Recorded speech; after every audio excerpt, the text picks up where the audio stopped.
Most people on the internet love talking about side hustles, but almost nobody shows you what actually happens when you try them in real life.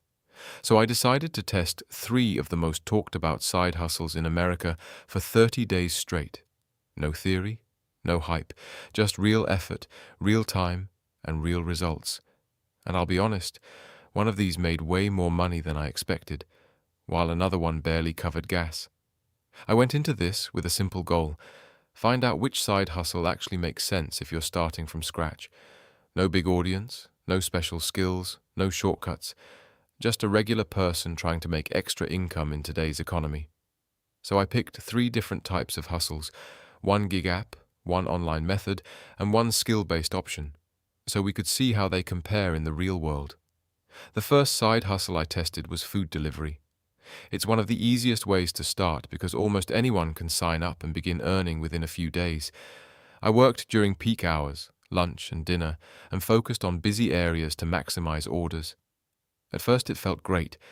Money was coming in quickly, and I didn't need any experience. But after a week, reality started to hit. Some days were slow, gas costs added up, and I found myself working longer hours just to maintain the same income. By the end of 30 days, I had made decent money, but when I subtracted expenses like fuel and maintenance, the actual profit was lower than it looked.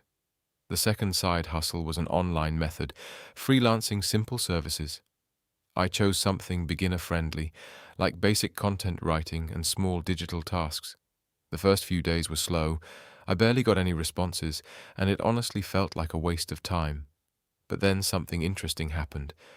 Around the second week, I landed my first paid job, then another.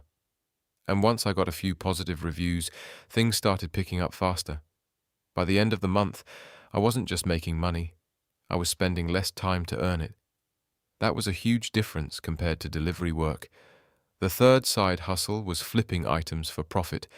I looked for underpriced products locally and resold them online. This one required a bit more effort up front: research, negotiation, and some risk.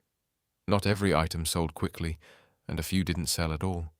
But when it worked, it really worked. One good flip could make more profit than an entire day of delivery driving. The challenge here wasn't earning, it was consistency. After 30 days, the results were clear.